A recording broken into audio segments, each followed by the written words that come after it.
छोटी सी दुल्हनिया जब अंगना में डोलेगी, अरे छोटी सी दुल्हनिया जब अंगना में डोलेगी, तेरे सामने मैया वो घूंघट ना खोलेगी, तेरे सामने मैया वो घूंघट ना खोलेगी। जा कहो बैठेंगे द्वार पे राधिका गोरी से, बिरज की छोरी से, हाय मैया करा दे मेरो ब्याह।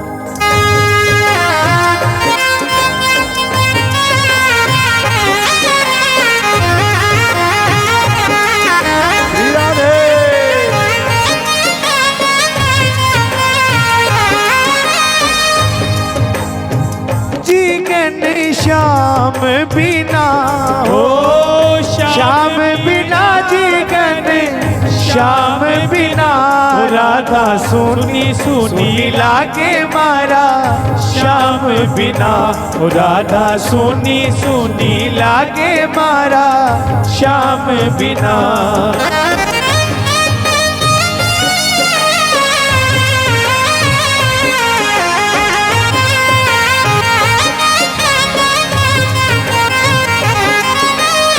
सुन बातें कान्हा की मैया बैठी मुस्काए, ये सुन बातें कान्हा की मैया बैठी मुस्काए, यह के मैया मैया हिवड़े से अपने लगाए, के मैया मैया हिवड़े से उसे लगाए, नजर कहीं लग जाए ना मेरे ही लाल को, राधिका गोरी से, बिरज की छोरी से, हाय मैया करा दे मोरो ब्याह, मैया करा दे मोरो ब्याह। बोले राधा रानी सरकार की जय हो।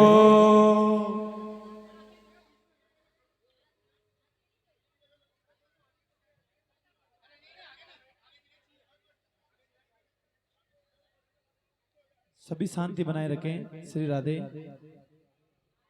5 मिनट का रेस्ट दिया है सबको, बात कीजिए।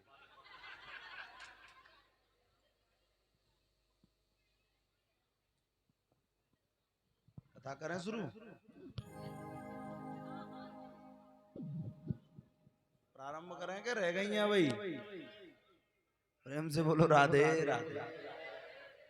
बोले भक्तवत्सल भगवान की जय हो। जय जय श्री राधे। आज मैया देखने लगी कि जिन्हें का सो कन्हैया मुंह पे बहू मांग रहे हो ये कहा जाने बहू कैसी हो गए। फिर मैया कहने लगी कि कन्हैया अब माखन तो बाद में निकारूंगी, पहले तो बहू ला के दूंगी। एक बात बता, तू कैसी बहू ले बैगो? कन्हैया कहने लगे मैया में ऐसी बहू ले बेंगे कि जब हम गैया चरावे के ताई जावे तो अपनी बहू अपनी जेब में धर के ले जावे। मैया समझ गई जी कहा जाने बहू कहा हो गए। कपड़ा की गुड़िया की बात कर रहे हो, कपड़ा की गुड़िया बनाए के गोपाल को थमा। आज मैया प्रेमी जनों गोविंद को अपनी गोद में लेकर के एक दिन स्तनपान करा रही थी। जब स्तनपान करा रही थी तो आज कन्हैया मैया से कहने लगे कि मैया एक बात बता, तो को दूध प्यारो लागे कि पूत प्यारो लागे? अब मैया सोच कहने लगी कि अरे कन्हैया दूध को कावन है, मोगू तो पूत प्यारो लागे। बाद समय और चूल्हे पर दूध रखा हुआ था, गर्म हो रहा था। भगवान ने आदेश दे दिया मैया को, दूध बनना आरंभ हो गया। उधर दूध बनना आरंभ हुआ, इधर मैया कन्हैया को जमीन पर छोड़ करके दूध उतारने के लिए चली गई। अब मैया उधर दूध उतारबे के ताई कहीं कन्हैया कहने लगे कि देखो तो सही, अब वही तो कह रही थी कि मुझको पूत प्यारो लागे, उधर दूध बन रहे हो तो पूत को जमीन पे छोड़ के भाग गई। आज कन्हैया को क्रोध आ गया। ध्यान देना, ये दूध आज खुद को जला करके उधर नष्ट कर रहा है। क्यों? इस दूध के मन में ऐसा भाव आया कि यदि मैं गोपाल के काम नहीं आ पाया, भगवान के काम नहीं आ पाया, कन्हैया अगर अपनी माँ का ही दूध पीते रहेंगे, मैं यदि कृष्ण के काम नहीं आ पाया तो मेरा जीवन व्यर्थ है। इससे अच्छा तुम खुद को जला करके ही नष्ट कर दूं।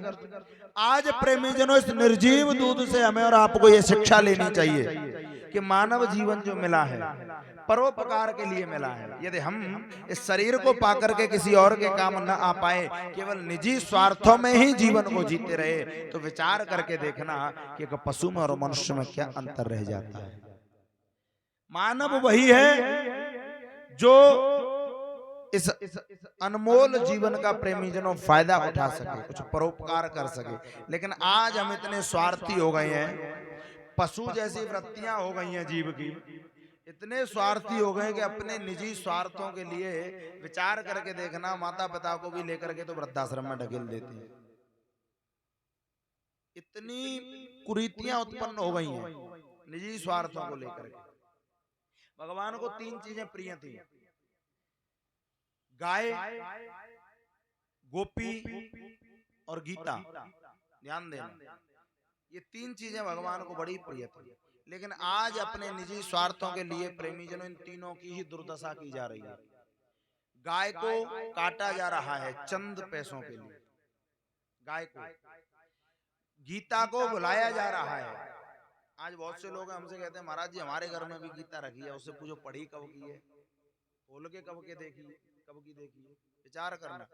बहुत से लोगों को तो ये भी नहीं पता है कि श्रीमद् भगवत गीता और श्रीमद् भागवत कथा में अंतर क्या है, ये भी नहीं जानकारी। तो गीता को बुलाया जा रहा है। और अच्छा एक और बात, गीता पढ़ने वाला व्यक्ति प्रेमीजनों आपको जीवन में कभी डिप्रेशन में नहीं मिलेगा। आप इस चीज का अनुभव कर लेंगे, गीता के अंदर इतनी सामर्थ्य। और तीसरी चीज है गोपी, जिसको आज प्रेमीजनों अपने निजी स्वार्थों के लिए, चंद धन के लालच के लिए, दहेज जैसी कुरीति जब हमारे समाज में उत्पन्न हो गई, इसके लिए आज इसको जिंदा तक जलाया जा रहा है। विचार करना। हमारे यहाँ दूल्हे को राजा कहते हैं। दूल्हे को क्या कहते हैं? दूल्हा राजा। कितना सुंदर शब्द दिया है, कितनी सुंदर संज्ञा दी है उसको, दूल्हा राजा। लेकिन आज ये जैसे ही कन्या के बाप के सामने बैठता है मंडप में, सोई भिखारी बन जाता है। दूल्हे वाला अस्तित्व खो देता है, भीख मांगता है। ला तू मुझे फ्रिज दे दे, तू मुझे एसी दे दे, तू मुझे कूलर दे दे, तू मुझे गाड़ी दे दे, तू मुझे धन दे दे। भिखारी बन गए। जो गरिमा है, राजा बना है, भगवान ने तुझे राजा बनने का अवसर दिया, राजा ही बना रहे, तुझे भिखारी बनने की क्या जरूरत आना पड़ी। दहेज में मिली हुई कार में चलने से अच्छा है प्रेमीजनों की मेहनत से कमाई हुई साइकिल पे चल लो। दहेज में मिली हुई कार पर चलोगे तब भी देखने वाले यही कहेंगे कि श्रीमंत भिखारी आ रहे हैं, ससुराल से सहायता प्राप्त वाहन है। वो तो कहा नहीं है, मेहनत से कमाई साइकिल पर चलोगे तो खुमारी पूर्वक चलोगे। कहने का मतलब ये विषचक्र आज समाज में इस प्रकार से फैला हुआ है कि जिसके कारण बड़ी समस्याएं उत्पन्न होती हैं। विचार करना इस बात पर। आज कहने का भाव ये है कि यदि मानव जीवन पाकर के केवल निजी स्वार्थों में आप और जीवन को व्यतीत कर देते हैं तो एक मनुष्य में और पशु में कोई अंतर नहीं रह जाता। मानव वही है जो दूसरों के काम आ सके। कि किसी के काम जो आए उसे इंसान कहते हैं, किसी के काम जो उसे इंसान कहते हैं।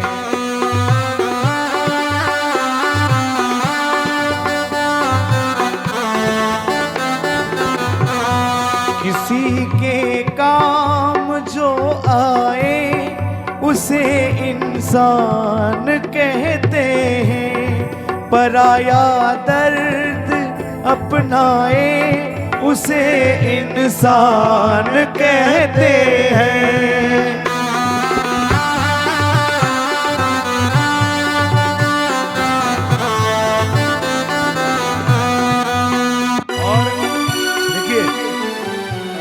का चक्र हमेशा घूमता रहता है, कभी एक जैसा नहीं रहता, ये आपको बार बार बताया जाता है। अच्छा, एक जैसा रहना भी नहीं चाहिए।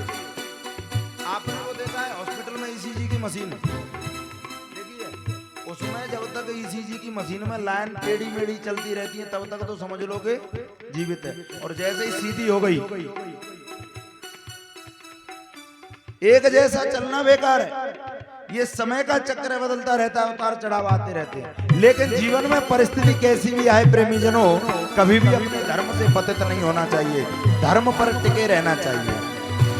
कभी धनवान है कितना, कभी इंसान निर्धन है, कभी धनवान है कितना, कभी इंसान निर्धन है।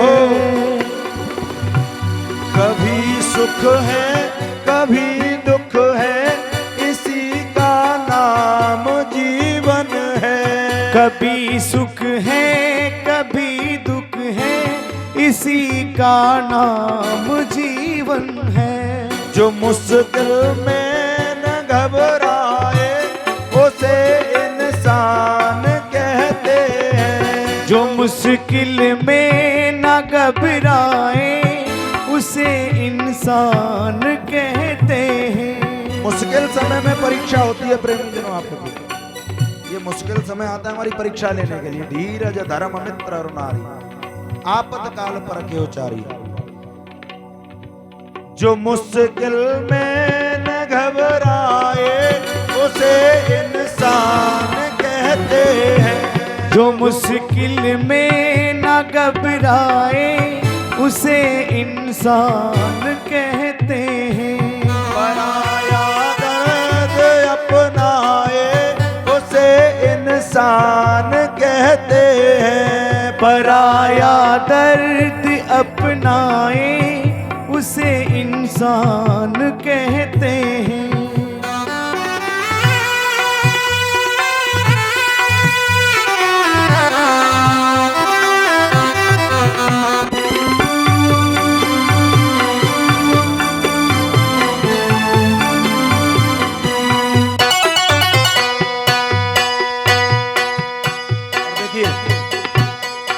रह रहे हैं इसको कहते हैं दुनिया। क्या कहते हैं? दुनिया। और दुनिया की परिभाषा क्या है? द्वैयात आचरणम करोति की दुनिया, जो दो प्रकार का आचरण करती है उसी को दुनिया कहते हैं। कभी हवा किसी भी व्यक्ति के खिलाफ पूरी हवा नहीं चलती, एक पक्ष होता है तो दूसरा विपक्ष भी होता है, इसका नाम दुनिया है। दो तरह के आचरण होते हैं। आप कितना भी अच्छा काम करेंगे तो लोग आपकी तारीफ करेंगे, तो दो लोग आपकी बुराई करने वाले भी मिल जाएंगे। जरूरी नहीं कि आप लोग ये भागवत की कथा करा रहे हैं सब इससे खुश हों। कुछ लोग कह रहे होंगे कि हमारी नींद खराब कर रहे हैं। ये दुनिया है, दुनिया का स्वभाव है। हर सिक्के के दो पहलू होते हैं, नकारात्मक और सकारात्मक। लेकिन जीवन में परिस्थिति कैसी भी बनी रहे प्रेमीजनों, हमेशा अपने मन के जो भाव हैं बड़े सुंदर रखने चाहिए। ध्यान देना, आप अपनी आंखों पर जैसे रंग का चश्मा लगाएंगे दुनिया वैसी दिखाई देगी। लाल चश्मा लगा लोगे दुनिया लाल दिखाई देगी, हरा चश्मा लगाओगे दुनिया हरी दिखाई देगी, काला चश्मा लगाओगे तो दुनिया काली दिखाई देगी, भक्ति का चश्मा लगाओगे दुनिया भक्त दिखाई देगी, भोगों के चश्मा लगाओगे दुनिया भोगी दिखाई देगी। और प्रेमीजनों, यदि आप बुराइयों के चश्मा लगा लोगे तो आपको ये दुनिया बुरी दिखाई देगी। अच्छा, ये दुनिया पता है किसको बुरी दिखाई देती है? जो खुद बुरा होता है अंदर से, उसको लगता है कि दुनिया पूरी बुरी है। ये दुनिया एक उलझन है, कहीं धोखा कहीं ठोकर। ये दुनिया एक उलझन है, कहीं धोखा कहीं ठोकर, कहीं धोखा कहीं ठोकर। कोई जीता है हंस हंस कर, कोई जीता है रो रो कर। कोई जीता है हंस हंस कर, कोई जीता है रो रो कर। और जो गिर कर फिर संभल जाए उसे इंसान कहते हैं। जो गिर कर फिर संभल जाए उसे इंसान कहते हैं। किसी के काम जो आए उसे इंसान इंसान कहते हैं।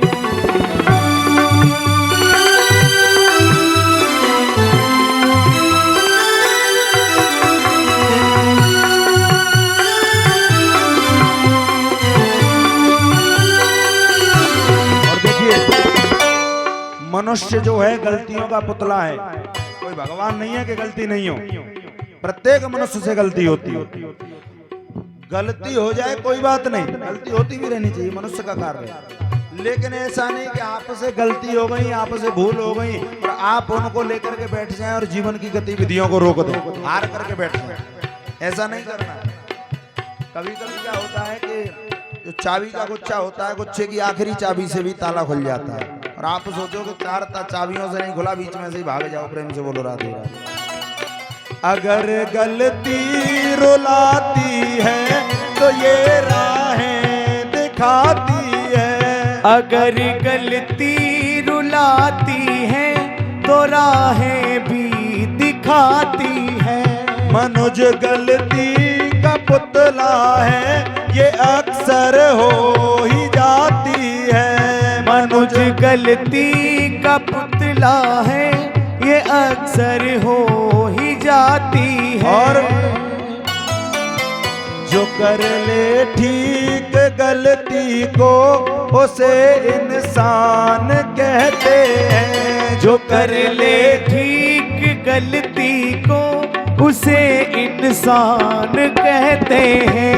किसी के काम जो आए उसे इंसान कहते हैं। पराया दर्द अपनाए उसे इंसान कहते हैं।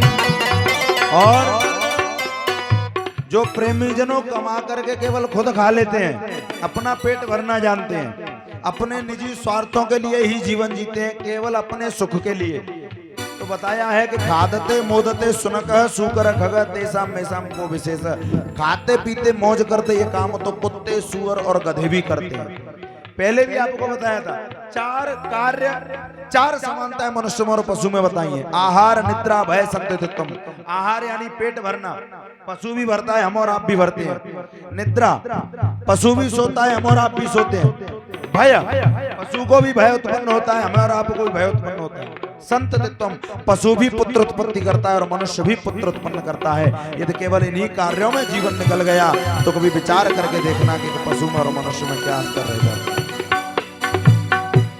यूं भरने को तो दुनिया में पशु भी पेट भरते हैं। यूं भरने को तो दुनिया में पशु भी पेट भरते हैं। लिए इंसान का दिल जो वो नर परमार्थ करते हैं। लिए इंसान का दिल जो वो नर परमार्थ करते हैं। और पथिक जो पाट कर खाए उसे इंसान कहते हैं। पथिक जो बांट कर खाए उसे इंसान कहते हैं।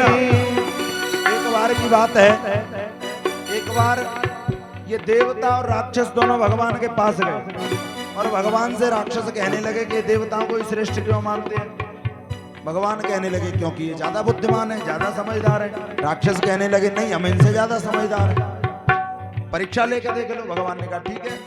आज भगवान ने क्या किया कि राक्षसों के हाथों पर प्रेमीजनों सीधे सीधे डंडे बांध दिए, जिससे हाथ मुड़े नहीं, सीधे हो गए, और हाथों में दे दिया भोजन। अब कहा कि ठीक है अब आप भोजन करो। अब राक्षस हैं जब भोजन करते तो हाथ मुड़े नहीं, मुंह तक पहुंचा नहीं, तो कोई उछाल करके मुंह ऊपर करता, कोई ऊपर फेंकता, ऐसे करके पूरा भोजन नष्ट कर दिया। राक्षस भोजन नहीं कर पाए। अब देवताओं का नंबर आया, देवताओं के भी साथ यही कंडीशन की, हाथों में भोजन दे दिया। तो देवताओं ने पता है क्या किया, देवता एक दूसरे को खिलाने लगे और भोजन सबने किया। ध्यान दें, तो ये देवता है। यूं भरने को तो दुनिया में पशु भी पेट भरते हैं। यूं भरने को तो दुनिया में पशु भी पेट भरते हैं। लिए परमार्थ करते हैं। लिए इंसान का दिल जो वो नर परमार्थ करते हैं। पथिक जो बांट कर खाए उसे इंसान कहते हैं। पथिक जो बांट कर खाए उसे इंसान कहते हैं। किसी के काम जो आए उसे इंसान कहते हैं। पराया दर्द अपनाए उसे इंसान कहते हैं। किसी के काम जो आए उसे इंसान कहते हैं। कहने का मतलब है कि आज इस निर्जीव दूध से यह शिक्षा लेनी चाहिए कि यदि हम परोपकार के काम न आ सके, जब निर्जीव दूध खुद को जला करके नष्ट कर सकता है, तो हमें भी ऐसा सोचना चाहिए कि यदि हम केवल निजी स्वार्थों के लिए जीवन जी रहे हैं तो फिर हमारे जीवन में और पशु जीवन में क्या अंतर है। प्रेम से बोलो राधे राधे। आज मैया को जब पता चला कि कन्हैया ने मटकी फोड़ दी, कन्हैया को पकड़ करके प्रेमी जनों और ऊखल से बांध दिया। ध्यान देना, ऊखल से बांध दिया, मैया गृह कार्यों में लग गई। आज कन्हैया ऊखल को घसीट करके जाने लगे। कन्हैया आगे आगे जा रहे हैं, पीछे पीछे ऊखल जा रहे हैं। अच्छा, मैया जो नंद भवन के सामने द्वार पर दो वृक्ष खड़े हुए थे, यमल अर्जुन के वृक्ष, अर्जुन के वृक्ष। गोविंद तो दोनों वृक्षों के बीच में से निकल गए, ऊखल फंस गया, निकले नहीं। अब कन्हैया ने कहा करो, तो एक जोर से झटका लगाया। जैसे ही जोर से झटका लगाया, दोनों वृक्ष धड़ाम से जमीन पर गिर पड़े और उन दो वृक्षों में से दो महापुरुष प्रकट हुए। दोनों भगवान को प्रार्थना करने लगे, प्रणाम किया। भगवान कहने लगे तुम कौन हो? तो वो कहने लगे हम कुबेर के पुत्र हैं। एक बार नारद जी को देख करके हम झुके नहीं थे, तो नारद जी ने श्राप दे दिया कि तुम संत को देख करके जड़ की भांति खड़े रहे, हम तुम्हें श्राप देते हैं कि जाओ दोनों जड़ वृक्ष हो जाओ। हमने बाद में क्षमा याचना मांगी तो नारद जी ने कहा कि भगवान के हाथों कल्याण होगा। आज ये कुबेर के पुत्र कहने लगे कि नारद जी का वो श्राप हमारे लिए आज वरदान साबित हो गया, जो आपके हाथों हमारा कल्याण होगा। भगवान को प्रणाम करके कुबेर के दोनों पुत्र चले गए। और नंद बाबा आए, नंद बाबा को पता चली कि वृक्ष गिर गए हैं, कन्हैया बंधे पड़े हैं। मैया को डांट लगाई कि देवी गोपाल को इस प्रकार तुम छोटी छोटी बातों पर तुम बांध देती हो, यदि इसे कुछ हो जाता तो क्या होता। तो आज इतने में सभी ब्रजवासी आ गए, कहने लगे कि नंद बाबा जब से कन्हैया गोकुल में आए हैं तब से याके जीवन में कोई ना कोई संकट आ ही रहे हो, तो क्या करना चाहिए। ब्रजवासी कहते हैं कि बाबा जिस स्थान पर कन्हैया के लिए समस्या हो, संकट हो, ऐसे स्थान को त्याग देना चाहिए। नंद बाबा कहने लगे वो तो ठीक है, स्थान तो हम त्याग देंगे, लेकिन जाएं कहाँ? क्या ऐसा कोई और स्थान है जो इस गोकुल से भी ज्यादा पावन और सुंदर हो? गोकुलवासी कहने लगे हाँ बाबा, एक स्थान ऐसा है जो गोकुल से भी ज्यादा सुंदर है। कौन सा है वो स्थान? वो स्थान कोई और नहीं, वो स्वयं श्रीधाम वृंदावन है। आज ये बात सबके मन में उतर गई। बाबा ने भी ब्रजवासियों की बात मानी। आज प्रेमीजनों सबने अपने अपने सामान को बैलगाड़ियों पर लादा और सभी वृंदावन की ओर जाने लगे। अच्छा, कौन कौन चले वो? चलेंगे? तो आइए इन ब्रजवासियों के साथ में बड़े भाव से वृंदावन की ओर चलते और यही कहते हुए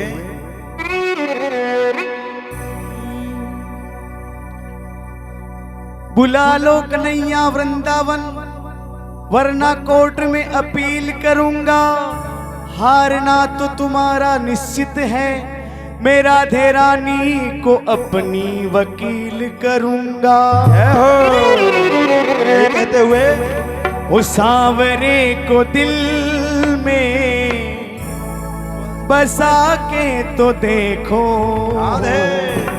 सांवरे को दिल में बसा के तो देखो, दुनिया से मन को हटा कर तो देखो। बड़ा ही दयालु है बाके बिहारी, बड़ा ही दयालु है बाके बिहारी। एक बार वृंदावन आकर तो देखो, बाके बिहारी भक्तों के दिलदार सदा लुटाते हैं कृपा के भंडार। बाके बिहारी कृपा के भंडार सदा लुटाते हैं कृपा के भंडार। सांवरे को दिल में बसा कर तो देखो, एक डांस मन को हटा कर तो देखो, बड़ा ही दयालु है बांके बिहारी, एक बार वृंदावन।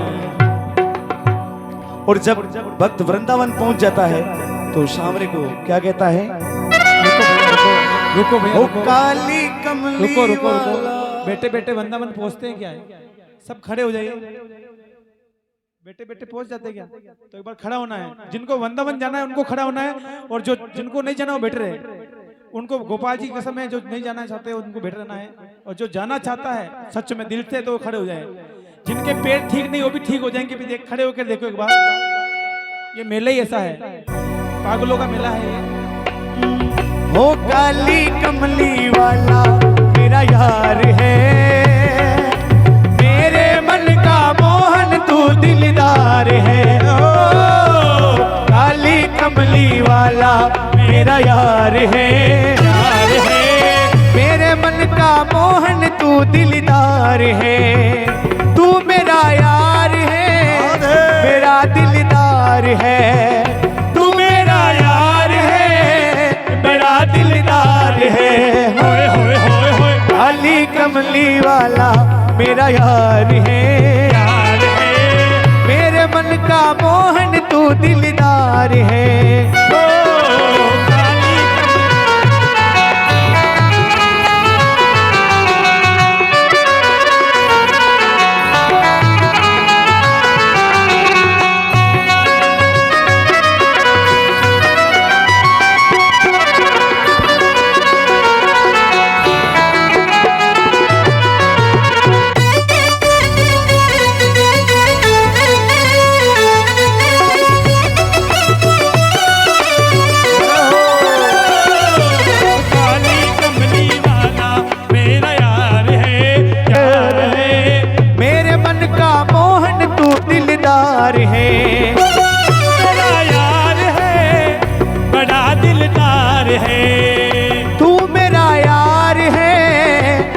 दिलदार है। होए होए होए होए, काली कमली वाला मेरा यार है, मेरे मन का मोहन तू दिलदार है।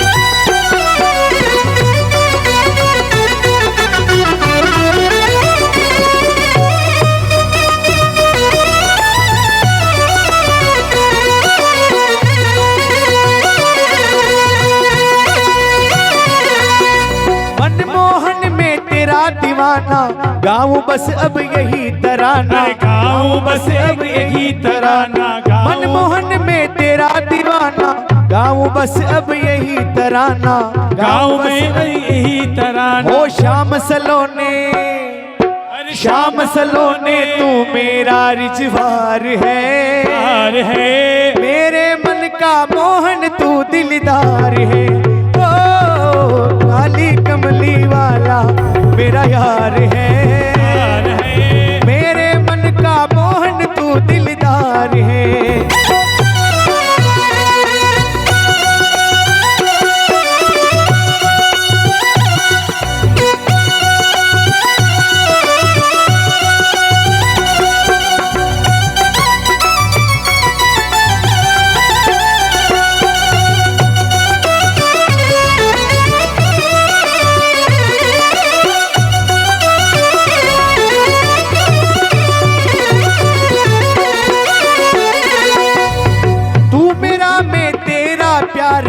ये जीवन अब तेरे सहारे, ये जीवन अब तेरे हवाले, ये जीवन अब तेरे सहारे।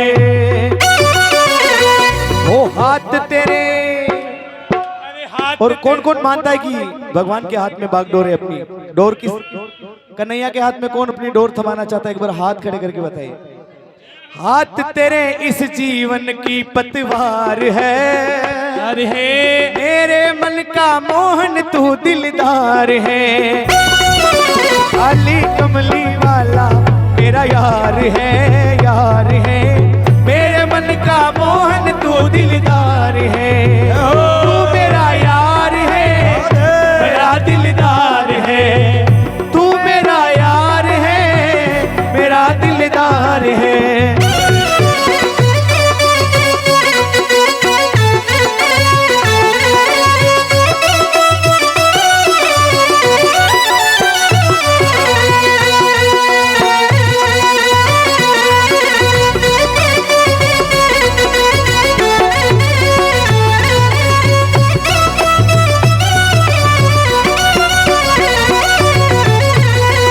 पकड़ लो हाथ बनवारी, नहीं तो डूब जाएंगे। पकड़ लो हाथ बनवारी, नहीं तो डूब जाएंगे। हमारा कुछ न बिगड़ेगा, तुम्हारी लाज जाएगी। हमारा कुछ न बिगड़ेगा, तुम्हारी लाज जाएगी।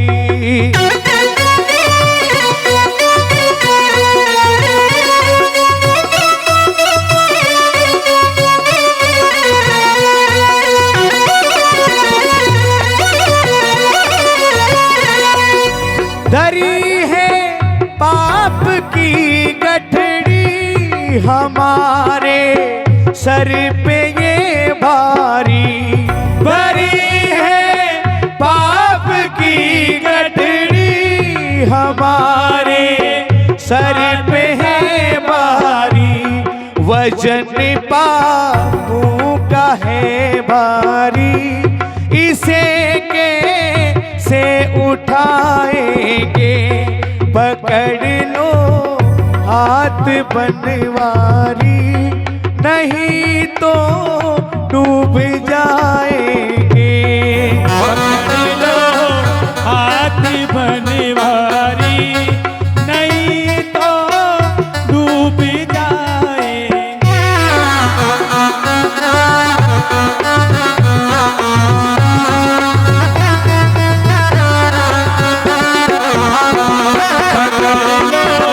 हाथ बनवारी, नहीं तो डूब जाएंगे। पकड़ लो हाथ बनवारी, नहीं तो डूब जाएंगे। नहीं तो डूब जाएंगे, नहीं तो डूब जाएंगे। और बैलगाड़ियों के नीचे रहने लगे। ध्यान देना, ये गोकुलवासी कितना प्रेम करते हैं कन्हैया से, जो अपने संपूर्ण वैभव को त्याग करके सुंदर सुंदर महलों को छोड़ करके गोकुल के और वृंदावन में आकर के बैलगाड़ियों के नीचे रह रहे हैं। प्रेम से बोलो राधे राधे। आज कन्हैया मैया से कहने लगे, मैया मुझको गैया चरावे की अनुमति दे दे, मैं बड़ो है गया हूँ। तो मैया कहने लगी, भाई तू इतना बड़ो ना भयो, गैया चरावे की अनुमति तो ना मिलेगी, लेकिन हाँ तो बछड़ा चरावे की अनुमति जरूर दे देंगे। और गोविंद को आज बछड़ा चराने की अनुमति मिली। कन्हैया का एक नाम पड़ गया है आज गोपाल। अब गोविंद जब बछड़ा चराने के लिए जाते, इधर न जाने कैसे कंस को विदित हो गया कि कृष्ण बलराम गोकुल छोड़ करके वृंदावन आ गए। ये बच्चों को शांत कर दो। आज कंस ने एक असुर को भेजा है जिसका नाम है प्रेमीजनों अघासुर। ध्यान देना, अघासुर को भेजा है, अजगर का रूप लेकर के आया कि भाई गैया चराने के लिए गए हैं ग्वाल वाल। तो कन्हैया ने बहुत मना किया, ये रास्ते में मुंह खोल करके बैठा था, ये गुफा समझ करके उसमें प्रवेश कर गए।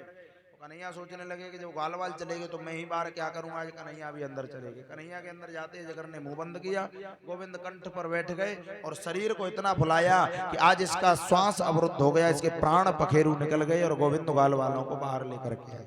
बोले भक्त वत्सल भगवान की जय हो। ध्यान देना, अघासुर का यहाँ उद्धार किया है। अघासुर कौन है? अघासुर कहते हैं अभिमान को, वृंदावन कहते हैं भक्ति को। जब आप भक्ति में प्रवेश करते हैं अपने जीवन में और भक्ति करते हैं, भगवान के समीप बढ़ते हैं, तो सबसे पहले भगवान अघासुर को मारते हैं। अघासुर यानी अभिमान। आपको अपने हृदय में विराजमान अभिमान को मारना पड़ेगा। जब तक आपके अंदर अभिमान है तब तक भगवान मिलने वाले नहीं है। दूसरी बात, आज कंस ने दूसरे असुर को भेजा जिसका नाम है बकासुर, बगुले का रूप लेकर के आया। आज भगवान ने उसको भी पहचान लिया है और उसका भी उद्धार किया है। ध्यान दीजिएगा, ये बगुला कौन है? बकासुर।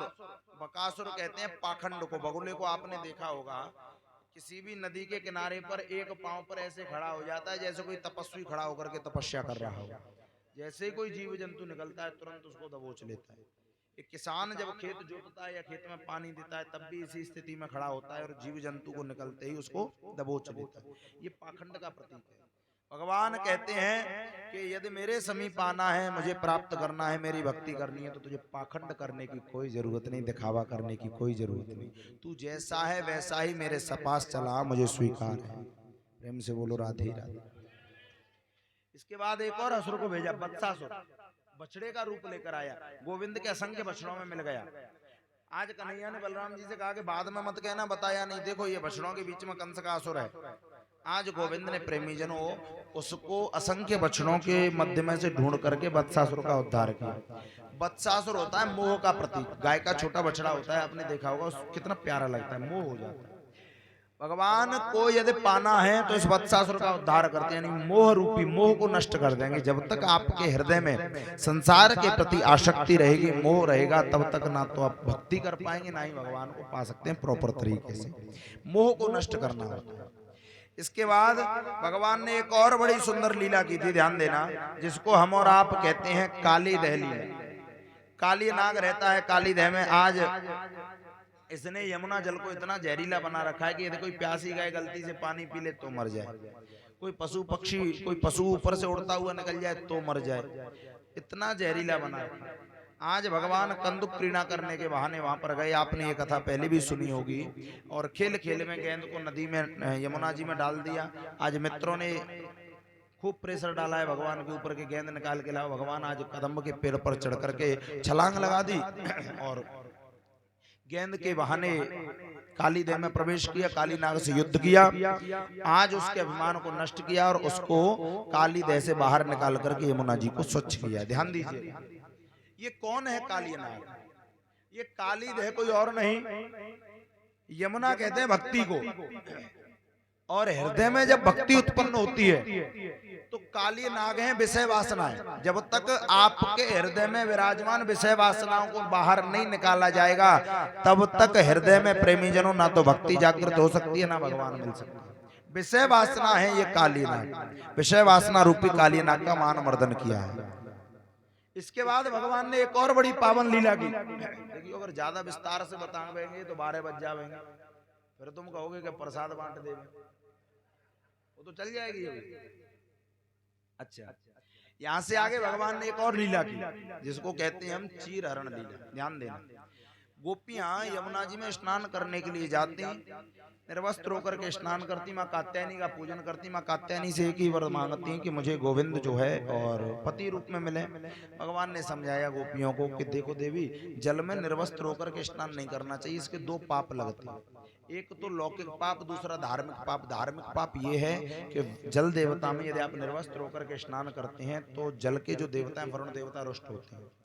दूसरी बात, लौकिक पाप ये है कि आप निर्वस्त्र होकर के स्नान कर रही हैं, यदि किसी मनचले व्यक्ति की कुदृष्टि आपके ऊपर पड़ी तो उससे आपको लौकिक पाप लगेगा, इसलिए निर्वस्त्र होकर के स्नान न करें। गोपियों ने कन्हैया की बात नहीं मानी। आज ये स्नान करने के लिए जब प्रवेश की तो गोविंद ने इनके वस्त्रों को चुराया है, कदम्ब के पेड़ पर टांग लिया। गोपियों ने जब देखा तो कन्हैया से कहने लगे कि हमारे वस्त्रों को लौटा दो।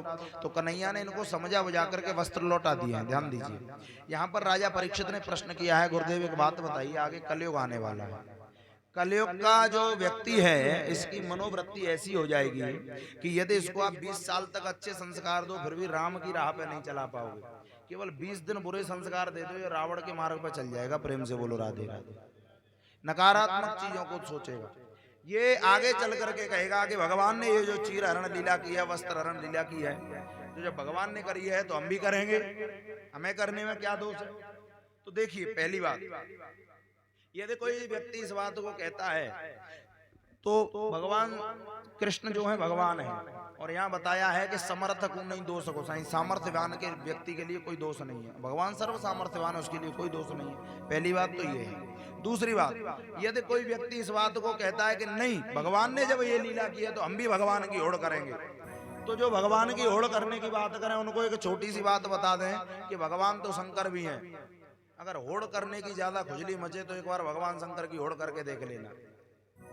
उन्होंने कुंटलों पिया था, तुम 10-20 ग्राम पी करके देख लेना, सारो भूत उतर जावेगो, कितने बड़े भगवान। तीसरी बात, यदि हम भगवान कृष्ण को भगवान ना भी माने, एक साधारण व्यक्ति मान करके चलें, तो जिस समय भगवान ने ये लीला की है उस समय गोविंद की उम्र केवल 5.5 वर्ष की है, और 5.5 वर्ष के व्यक्ति के हृदय में कोई भी स्त्री पुरुष का भेद नहीं है। और सबसे अहम बात, भगवान ने ये लीला क्यों की, इसका भाव क्या है? तो देखिए, जिन गोपियों का भगवान ने चीर चुराया वो गोपी है जीव, जीव है गोपी, कृष्ण है ईश्वर।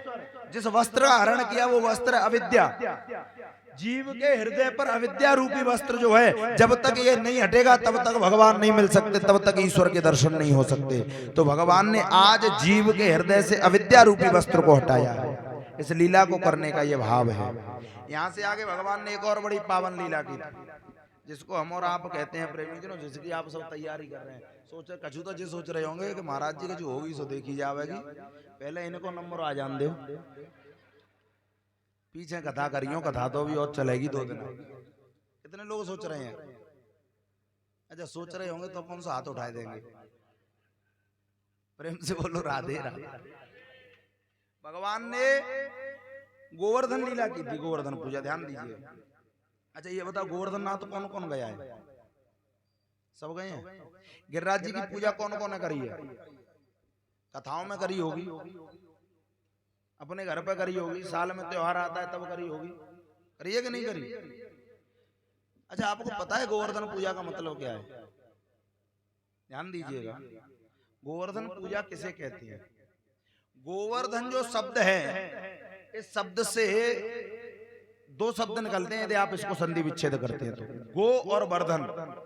गो माने होता है गाय, वर्धन माने होता है बढ़ाना, और गो माने होता है गाय, गो माने होता है ज्ञान, गो माने होती है इंद्रियां, गो माने होता है ब्राह्मण, और गो माने होता है प्रकृति। अब ध्यान देना, इन सबको बढ़ावा देना। गो माने ज्ञान, अपने ज्ञान को बढ़ाएं, ये गोवर्धन पूजा है। गो माने इंद्रियां, अपनी इंद्रियों को समाज सेवा में और गोविंद की सेवा में बढ़ाएं, ये गोवर्धन पूजा है। गो माने ब्राह्मण, जो ब्राह्मण धर्म के प्रचार प्रसार हेतु लगे हैं या धर्म की ध्वजा को लेकर के चल रहे हैं, उनको बढ़ावा दें, ये गोवर्धन पूजा है। गो माने प्रकृति, आप प्रकृति को बढ़ावा दें, प्रकृति को कष्ट न पहुंचाएं, ज्यादा से ज्यादा वृक्ष लगाएं, जल को व्यर्थ न बहाएं, प्रकृति को दूषित न करें, ये वास्तविक गोवर्धन पूजा है। और आप यदि इन कामों को नहीं करते, विचार करना, आप रोज वैसे पेड़ काट रहे हो, रोज गिरिराज जी की परिक्रमा करो, कोई फल मिले वाला ना है। ध्यान दीजिएगा, गो माने प्रकृति, प्रकृति को बचाएं। अच्छा, पेड़ लगाना कितना जरूरी है वैसे तो तुम ना समझते, पर कोरोना की दूसरी लहर ने समझा दी। 500 रुपए के सिलेंडर 20-20 हजार में भी नहीं मिले, तड़प तड़प करके मरना पड़ा है ऑक्सीजन के अभाव में। प्रकृति की रक्षा कितनी जरूरी है, ये प्रेमी जनों, वही बात है ना कि लातन के भूत बातन सो ना माने। हमारे यहाँ के लोग वैसे नहीं मानेंगे, वैसे खूब दूषित करेंगे, नदियों को दूषित करने में लगे हुए, कितना भ्रष्टाचार मचा रखा है। ध्यान देना, गंगा जी जैसी नदी में न जाने कितने शहरों के प्रेमी जनों और गटर खोल रखे, कितना दूषित किया जा रहा है। गोवर्धन पूजा का वास्तविक अर्थ यही है कि प्रकृति को बचाने का प्रयास करें। यदि आप प्रकृति को हानि पहुंचाते हैं तो रोज परिक्रमा करोगे गिरिराज जी में जाकर के, तब भी फल नहीं मिलेगा। गो माने गाय, गाय की सेवा करें। गौ सेवा जीवन में अति आवश्यक है। जो व्यक्ति अपने जीवन में प्रेमी जनों गौ सेवा नहीं करता, वो कितनी भी भगवान की पूजा करती रहे, जब तक गाय के प्रति श्रद्धा नहीं है तब तक पूजा का फल मिलने वाला नहीं है। एक बार गाय चलता फिरता तीर्थ है, एक बार सभी देवता कहने लगे भगवान से कि भगवान हम सभी अलग अलग रहते हैं, कोई एक ही स्थान बता दो ना जहाँ हम वास कर लें। तो भगवान ने कहा कि सब लोग गाय के शरीर में जाकर के वास करो। सब देवता आकर के स्थापित हो गए। 2 देवियां रह गई, गंगा और लक्ष्मी। कहने लगी अब हम कहाँ रहे, तो भगवान ने लक्ष्मी से कहा कि जाओ, अब कोई स्थान तो बचा नहीं है, तुम गाय के गोबर में जाकर के वास करो। और गंगा से कहा कि तुम गौमूत्र में जाकर के वास करो। गोमय बसते लक्ष्मी। गौमूत्र जो है, जो व्यक्ति पीते हैं, देखिए आपने देखा होगा जो कोरोना से जितने भी लोग मरे, आपको एक व्यक्ति नहीं मिलेगा जो गौमूत्र पीता हो और मर गया हो इस वायरस से। कैंसर जैसी महा बीमारियों से लड़ने की यह सामर्थ्य देता है। जीवन में गौसेवा प्रत्येक व्यक्ति को करना चाहिए। अच्छा, ऐसा नहीं है, ये कहते हैं कि गाय आवारा है, गाय आवारा नहीं, आवारा तो मनुष्य हो गया है। ध्यान दीजिएगा, आवारा मनुष्य हो गया है, और इतना आवारा हो गया है कि आज यदि वो कुछ बोलना नहीं जानती है तो गौचर भूमि को भी कब्जा कर बैठा है, उसके अधिकार को खा रहा है। सबसे ज्यादा आवारा तो ये है, निजी स्वार्थ में इतना डूब गया है। गाय के दूध को प्रेम, एक बार और किसी ने पूछा था स्वामी विवेकानंद जी से कि महाराज ये बताइए, सबसे अच्छा दूध कौन से जानवर का है? तो स्वामी जी ने कहा कि सबसे अच्छा दूध तो भैंस का है। भैंस का है तो सामने वाले ने कहा फिर गाय का। तो स्वामी जी कहने लगे, अरे मूर्खानंद, गाय का दूध कोई दूध थोड़ी है, वो तो अमृत है। प्रेम से बोलो राधे राधे। पंचामृत पंचगव्य के बिना, देखिए देसी गाय के गोबर, गौमूत्र, दूध, घी, छाछ, इन पांचों में से यदि कोई एक भी चीज आप इस्तेमाल नहीं करते पूजा में, तो पूजा को भी भगवान स्वीकार नहीं करते। इन पांचों में से कोई ना कोई चीज होनी चाहिए।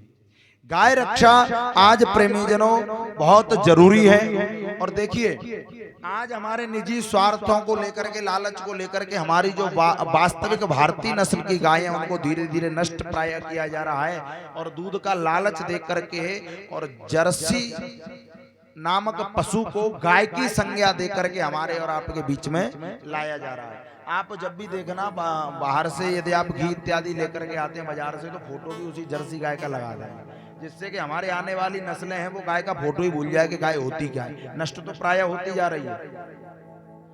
गाय माता का विज्ञान इतना बड़ा है प्रेमीजनों कि यदि आप हमसे कहें तो 1 महीने तक लगातार यहाँ 5-5 घंटे बोल सकते हैं अकेले गाय के ऊपर। इतना बड़ा विज्ञान है गाय के बारे में, कितनी महिमा का वर्णन है। गाय के बिना हमारी और आपकी कोई पहचान नहीं, सनातन की कोई पहचान नहीं गाय के बिना। इसलिए गाय की रक्षा करना, जीवन में गौ रक्षा करना अति आवश्यक है। और अच्छा, अब यहाँ एक और बात है, व्यस्त जीवन है और व्यवस्थाएं बड़ी, जीवन की व्यवस्थाएं बड़ी विचित्र चल रही हैं। ऐसे विषय, ऐसी स्थिति में आप कहें कि अब गौ सेवा कैसे की जाए, यहाँ भी बड़ा प्रश्न है। क्योंकि आज के समय में बिना स्वार्थ के तो प्रेमीजनों, बिना पेंशन के माँ बाप को तो रखते नहीं है। ध्यान देना, पेंशन नहीं आ रही हो तो उनको भी तो घर से बाहर निकाल देते हैं, गाय को क्यों रखें? तो देखिए गौ सेवा कई तरह से की जा सकती है। आप अपने घर में गौ पालिए, व्यवस्था नहीं है, आप गौशाला में जाकर के या जो गाय पालते हैं उनका सहयोग करें, धन से, तन से नहीं कर सकते, धन से करें। अब आप कहोगे कि वहां भी हमारी ज्यादा व्यवस्थाएं नहीं बन रही हैं, तो आज ऐसे बहुत से लोग हैं जो देसी गाय को विज्ञान से जोड़ करके चल रहे हैं। आपको बताएं, ठाकुर जी की कृपा से हमारी भी एक जो गौशाला का ट्रस्ट है, गौ विज्ञान केंद्र है, जो लोगों को इस बात का प्रशिक्षण देता है कि जाओ अपने अपने गौशालाओं को कैसे स्वावलंबी बनाया जा सकता है। देसी गाय के गोबर, गौमूत्र, दूध, घी, छाछ से कैसे कैसे प्रोडक्ट बनाए जा सकते हैं, पूजा पाठ से लेकर के और घरेलू इस्तेमाल के, धूप बत्ती, हवन, बहुत सारे ऐसे उत्पाद हैं। आप उन उत्पादों को मार्केट में आ रहे, उनको लेकर के आप अपने घर में आइए। उससे क्या है कि एक तो आपको शुद्ध चीज मिली। यदि आप गोबर से और जड़ी बूटियों से बनी धूप बत्ती जलाते हैं तो वातावरण में सुगंध, अच्छा वातावरण बना। लेकिन हम लेकर के आते हैं धूप बत्ती, आपको पता है ज्यादातर धूप बत्तियों क्या आता है, जो काली वाली आती है, इनमें ट्रकों के उतरे हुए ट्यूब टायर तक मिले आते हैं, निकला हुआ गाड़ियों से निकला हुआ ऑयल तक मिला आता है। काली धुआं कैसे फेंकता है, लेकिन इतना डाल देते हैं कि हम और आप पहचान नहीं सकते, जहर आ रहा है। अब विचार करना, घी, भगवान को शुद्ध घी की आहुति देते हैं तो अलग ही प्रभाव आता है। पहले का समय था, यज्ञ करते थे तो राक्षस उसमें आहुतियां, हड्डियां डालते थे जिससे यज्ञ असफल हो जाए। अच्छा, आज राक्षसों को डालने की जरूरत नहीं। आज हम और आप भी जाते हैं और दुकानदार से कहते हैं भैया पूजा वारो घी दे दे, 100 रुपया में बढ़िया पैकिंग करके दे देगो, 150 रुपया वारो, 150 रुपए में 1 किलो घी की बढ़िया पैकिंग मिल जाएगी। विचार करके देखना कि जहाँ 60 रुपए 50 रुपए लीटर दूध चल रहा है, घी कैसे मिल जाएगा। इसकी बहुत सारी फैक्ट्रियां हैं अपने उत्तर प्रदेश में, कानपुर इत्यादि क्षेत्र में। अब तो खैर बहुत बंद हो गई है, प्रभाव है राजा का। इतना है कि वहां पर गाय की चर्बी को पिघला करके दूर से ही बदबू आने लग जाएगी और उससे घी बनाया जाता है। पहले राक्षस हड्डियां डालते थे, आज हम खुद डाल रहे हैं। फिर कहोगे भगवान पूजा को फल ना है दे रहा, कैसे दे दे बेगो? प्रेम से बोलो राधे राधे। जीवन में तन से, मन से, धन से, व्यवस्थाओं से जैसे बन पड़े प्रत्येक हिंदू का ये प्रेमी जनों धर्म बनता है कि गौ सेवा अवश्य करे और गाय रक्षा में सहयोग करे। और अपने जीवन में एक ही संकल्प लेते हुए ध्यान देना, बड़े भाव के साथ कुछ लाइनों के माध्यम से, भजन के माध्यम से श्रवण कराएंगे। जीवन में एक ही संकल्प लेते हुए चलना है। शान है जो पूरे भारत की, शान नहीं घटने देंगे।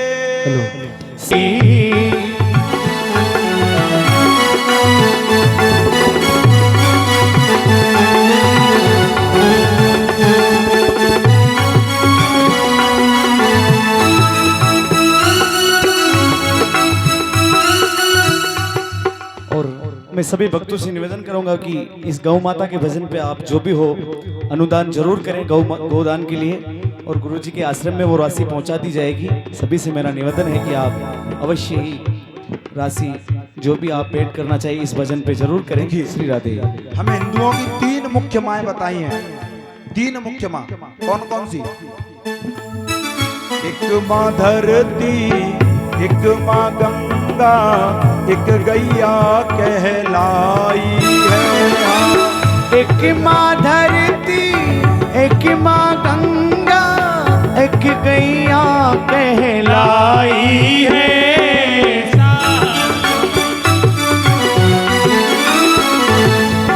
एक माँ धरती, एक माँ गंगा, एक गैया कहलाई है। करने को उद्धार हमारा उत्तर स्वर्ग से आई है।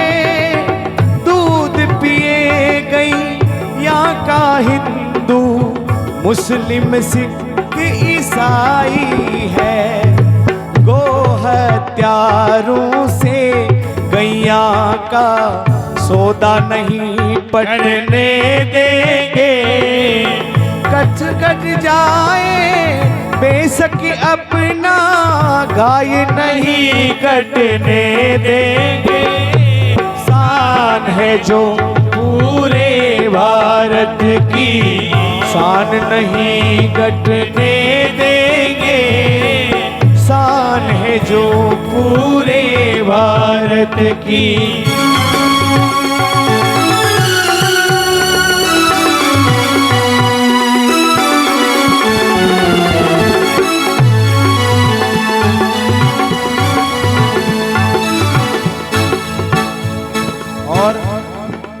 ये प्रेमी जनों वही गैया मैया है जिसके संग में हमारा गोविंद, हमारा गोपाल खेला था।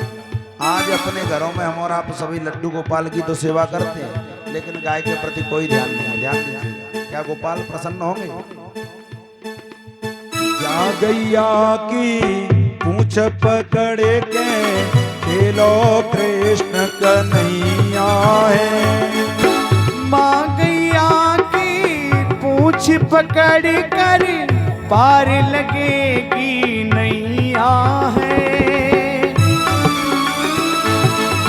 माँ गैया की पूंछ पकड़ कर पार लगेगी नैया है।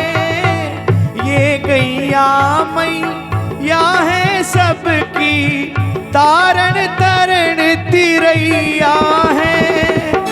जिस गैया के संग में खेले मेरे कृष्ण कन्हैया है।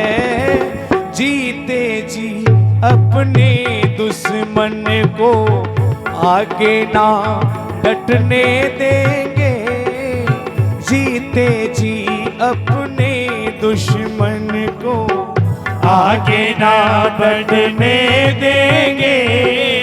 सर कट जाए बेशक अपना, गाय नहीं कटने देंगे।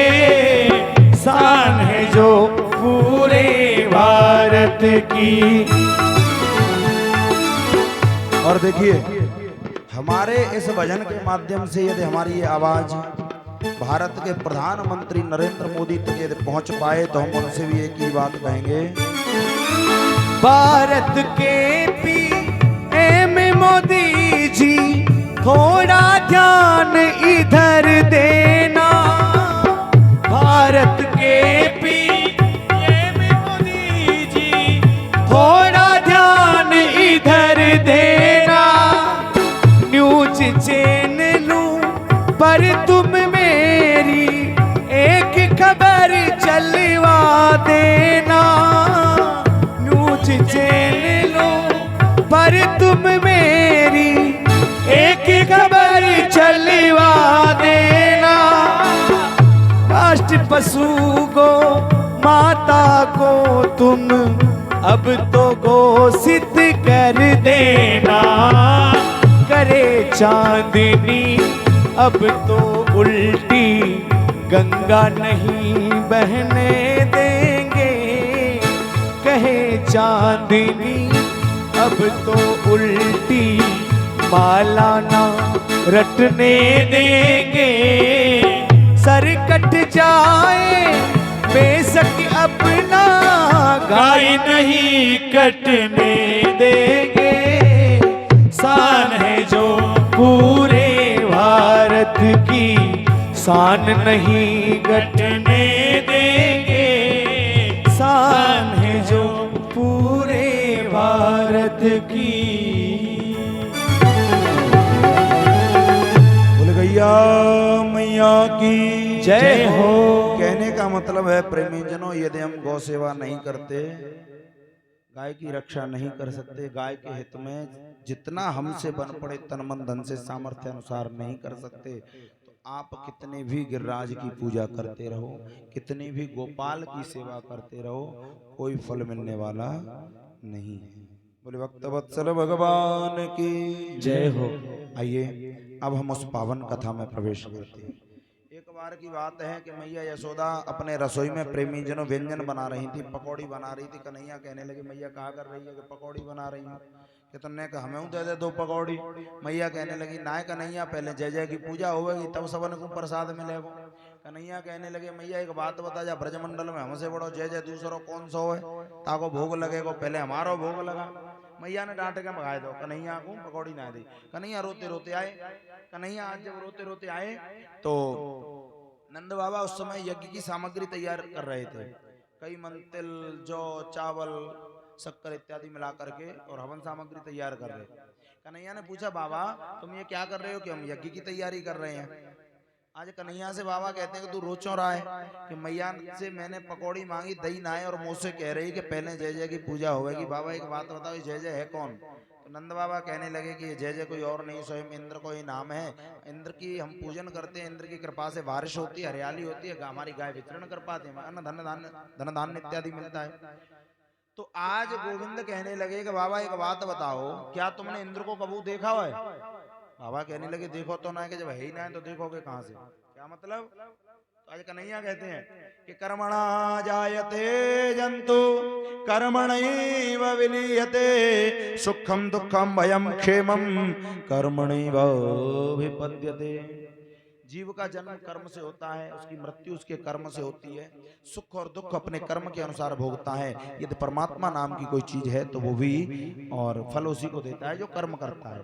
और यदि तुमको पूजा करनी भी है तो इंद्र की पूजा क्यों करते हो? ब्रजमंडल में विराजमान हमारा साक्षात प्रत्यक्ष देव है गिरिराज भगवान, आप उसकी पूजा करो। मैं वचन देता हूं कि खुद प्रकट है क्या और दर्शन देवे। अब तो नंद बाबा ने सब ब्रजवासियों को बुलाया। ब्रजवासी कहने लगे कि कन्हैया तेरे कहवे से हम गोवर्धन की पूजा तो कर लेंगे, लेकिन हमारी 3 शर्तें हैं। कौन कौन सी? पहली शर्त तो ये है कि तेरे गिरिराज की हमसे जैसी बनेगी टूटी फूटी सेवा स्वीकार करनी पड़ेगी। कहने लगे मंजूर है। दूसरी शर्त बताओ? दूसरी शर्त ये है कि तेरे गिरिराज को हमने थाली लगाए दी, जल छोड़ दो, तुलसी दल छोड़ दो, लग गए भोग ना मानेंगे कि तो कि खुद प्रकट है क्या भोग पाना पड़ेगा। कहने लगे ये भी मंजूर है। तीसरी शर्त बताओ? तीसरी शर्त ये है कि आज तेरा जो गिरिराज है यदि इंद्र की पूजा बंद करी और इंद्र रुष्ट हो गया, इंद्र कुपित है गयो, तो इंद्र के कोप से बचाने के लिए तेरे गिरिराज को आज आना पड़ेगा और इंद्र से हमारी रक्षा करनी पड़ेगी। भगवान कहने लगे तीनों शर्त मंजूर हैं, आप गिरिराज की पूजा करो। अब तो प्रेमी जनों सभी ब्रजवासी 56 प्रकार के व्यंजन बना करके अपनी अपनी बैलगाड़ियों पर लादे, बैलगाड़ियों पर लाद करके आज सभी ब्रजवासी जो है और गिरिराज की पूजा करने के लिए जा रहे हैं। और हमारे संजय कॉलोनी वासी भी 56 प्रकार के व्यंजन बना के तैयार है। बोले गिरिराज भगवान की जय हो। आइए बड़ी मनोहर झांकियों के संग में